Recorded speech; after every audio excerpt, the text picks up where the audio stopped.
കൂടുതൽ വാർത്തകളും വീഡിയോകളും കാണാൻ ഈ ചാനൽ സബ്സ്ക്രൈബ് ചെയ്യുക. കൂടെ ബെൽ ബട്ടൺ അമർത്തുക. നമസ്കാരം. ഏഷ്യലൈവ് ടിവിയുടെ എപ്പിസോഡിലേക്ക് എല്ലാ മനഃപ്രേക്ഷകർക്കും സ്നേഹം നിറഞ്ഞ ഹൃദയം നിറഞ്ഞ സ്വാഗതം. ഇന്ന് പൊതുവെ എല്ലാവരും പറഞ്ഞു കേൾക്കുന്നൊരു കാര്യമാണ്, എനിക്ക് ദൃഷ്ടിദോഷം ബാധിച്ചതാണ്, എനിക്ക് ശരീരത്തിനെങ്ങും വയ്യ, കൈക്കും കാലിനൊക്കെ വേദന, കൈകാലഴിപ്പ്, തലയ്ക്ക് വേദന, തലയ്ക്ക് പെരുപ്പ്, ഓവർ ടെൻഷൻ, ജോയിൻറ്റിന് വേദന, എല്ലാ കാര്യങ്ങൾക്കും തടസ്സം, എനിക്ക് കണ്ണ് കിട്ടിയ എൻ്റെ സ്ഥാപനങ്ങളിലായാലും പഴയ ഒരു ബെനിഫിറ്റ്, പഴയ ഒരു ഗ്രോത്ത് എൻ്റെ സ്ഥാപനത്തിലില്ല. ഇങ്ങനെയൊക്കെയുള്ള അവസ്ഥ. എൻ്റെ വീടിനായാലും എത്ര നല്ലതായിട്ട് വെച്ച വീട്, എൻ്റെ വീട് ആകെപ്പാടെ മങ്ങിപ്പോയി, അല്ലെ ഉറങ്ങിയ പോലെ ആയിപ്പോയി എന്നൊക്കെ എല്ലാവരും സ്വതവേ പറയുന്ന കാര്യമാണ്. അപ്പം നമുക്കിതിനെല്ലാം കോമൺ ആയിട്ട് ദൃഷ്ടിദോഷം പറയാറുണ്ട്. ശത്രുദോഷം ഉണ്ട്, അതിൻ്റെ രണ്ടാം ഘട്ടം. നമുക്ക് ആദ്യം ദൃഷ്ടിദോഷത്തിലേക്ക് കിടക്കാം.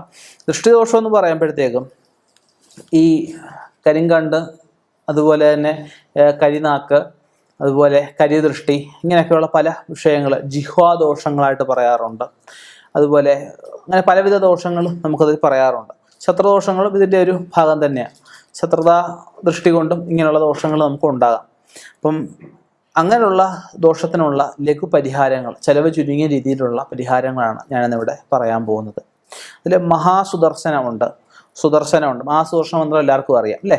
സുദർശന മന്ത്രം എന്ന് വെച്ചാൽ ഓം ക്ലീം കൃഷ്ണായ ഗോവിന്ദായ ഗോപീജനവല്ലഭായ പരായ പരംപുരുഷായ പരമത്മനേ പരകർമ്മ മന്ത്രയന്ത്ര ഔഷധസ്ത്രശസ്ത്രാണി സംഭര മൃത്യോർ മോചയ ഒന്നമോ ഭഗവതേ മഹാസുദർശനാത്രേ ജ്വലാപരീതായ സർവക്ഷോഭണരായ ഹുംബൾ ബ്രഹ്മണേ പരഞ്ജ്യോതിഷേ സ്വഹ. ഇതാണ് മഹാസുദർശന മന്ത്രം എന്ന് വെച്ച് കഴിഞ്ഞാൽ. മഹാസുദർശനം, അതുപോലെ ഗണപതി മന്ത്രമുണ്ട്, വക്രതുണ്ട മഹാകായ എന്നൊരു മന്ത്രമുണ്ട്, വിഘ്നേശം സൗരശ്വതാക്ഷ മന്ത്രമുണ്ട്, ഓം ശ്രീ ഗണപതി വരെ സർജനമേശമാനേസ്വം ശൃംഗവും സൗമ്യ ഗണപതി വരെ സർവമേശമാനേസ്വ. അങ്ങനെ പലവിധ ഗണപതി മന്ത്രങ്ങളൊക്കെ പറയപ്പെടുന്നുണ്ട്. നരസിംഹമന്ത്രമുണ്ട്. ഓം ഗ്രമീരം മഹാവിഷ്ണു ജ്വലന്തം സർവതോമുഖം നരസിംഹം ഭീഷണം ഭദ്രം മൃത്യുമൃത്യു നമാമിഹം. ഇങ്ങനെയുള്ള മന്ത്രങ്ങളെ കൊണ്ടൊക്കെയുള്ള യന്ത്രങ്ങൾ വിധിപ്രകാരം എഴുതി പൂജാതി കർമ്മങ്ങൾ, ഹോമാദി കർമ്മങ്ങൾ ചെയ്യിപ്പിച്ച് നമുക്ക് വസ്തുവിൻ്റെ 4 മൂലയ്ക്ക് നിറവാതുക്കൽ ഒന്നുകിൽ കുഴിച്ച് 1.5 ആഴ്ച കുഴിച്ചിടുകയോ അല്ല എങ്കിൽ ഇവരെ സ്ഥാപന രക്ഷയായിട്ടൊക്കെ യന്ത്രമായിട്ടൊക്കെ എഴുതി പൂജ കഴിച്ച് നമ്മുടെ സ്ഥാപനത്തിലോ വീട്ടിലോ പ്രധാന വാതിലിൻ്റെ മുകളിലോ അകത്തോ പുറത്തോ ആയിട്ട് സ്ഥാപിക്കാം. ഇല്ലെ പൂജാമുറി വെക്കാം, ഇല്ലെങ്കിൽ പൈസ വെക്കുന്ന സെൽഫിനകത്ത് വെക്കാം. ഇവിടെയൊക്കെ വെച്ച് കഴിയുമ്പോഴത്തേക്കും നമുക്കൊരു നല്ല രീതിയിലുള്ള രക്ഷ നമുക്കിതിൽ നിന്നും ഉണ്ടാവുന്നതാണ്. അതുപോലെ തന്നെ സുബ്രഹ്മണ്യ സ്വാമിക്ക് 18 മാല കൊണ്ട് അല്ലെങ്കിൽ 28 മാല കൊണ്ട് നമുക്ക് 28 നാരങ്ങ കൊണ്ട് മാല കോർത്ത് ചാർത്തി ആ നാരങ്ങ അതിൽ 1-2 എണ്ണം തിരിച്ച് വാങ്ങിക്കണം. തിരിച്ച് വാങ്ങിച്ച ശേഷം അത് പച്ചമുളകുമായിട്ടൂടെ ചേർത്ത് കോർത്ത്, പഴുത്ത പച്ചമുളക് വേണം കോർത്ത് വീടിൻ്റെ മുമ്പിൽ നമുക്ക് തൂക്കാം. അത് ഒരു ദൃഷ്ടിദോഷം നല്ല രീതിയിൽ പോകാനായിട്ട് സഹായിക്കും. അതുപോലെ വീടിൻ്റെ ഫ്രണ്ടിലേക്ക് ദൃഷ്ടി വരുന്ന ഭാഗത്ത് ഒരു ഗ്ലാസ്സിൽ ഒരു പിടി കല്ലുപ്പിട്ട് നല്ല വൃത്തിയായിട്ട് കലക്കി അതിൻ്റെ മുകളിൽ കുങ്കുമത്തി മുക്കിയ ഒരു നാരങ്ങ ഇട്ട് വെച്ചേക്കുക. വൈകുന്നേരം ആകുമ്പോൾ ആ നാരങ്ങ വെള്ളം എല്ലാവർക്കും ബുദ്ധിമില്ലാത്തവിടെങ്കിലും എടുത്ത് കളയാം. ആ ഗ്ലാസ് പിന്നീടും കഴുകി ഉപയോഗിക്കാം. അങ്ങനെ നമുക്ക് ദൃഷ്ടിദോഷത്തിൽ നിന്ന് മാറ്റം ഉണ്ടാവും.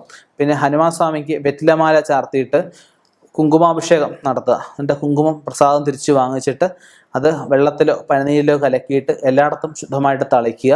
അപ്പം അതിലൂടെ നമുക്ക് ദൃഷ്ടിദോഷം ചെറുക്കാൻ സാധിക്കും. പിന്നെ ശിവക്ഷേത്രത്തിൽ അഘോര മന്ത്രം കൊണ്ട് ഭസ്മാഭിഷേകം നടത്തുക. ഭസ്മാഭിഷേകം നടത്തിയിട്ട് ആ പ്രസാദം ഭസ്മം തിരിച്ച് വാങ്ങിച്ചിട്ട് നമ്മുടെ സ്ഥാപനത്തിൽ, നമ്മുടെ വീട്ടിൽ എല്ലായിടത്തും ഭസ്മം വിതറുന്നത്, അതുപോലെ ഭഗവാന് ധാര നടത്തിയ തീർത്ഥം കൊണ്ട് എല്ലായിടത്തും തളിക്കുന്നത് ഒക്കെ ഏറ്റവും ശ്രേഷ്ഠമാണ്. ഇതിലൂടെയൊക്കെ നമുക്ക് ഏത് തരത്തിലുള്ള ദൃഷ്ടിദോഷങ്ങളെയായാലും അതിൻ്റെ കാഠിന്യം കുറയ്ക്കാനും മാറ്റാനും സാധിക്കും.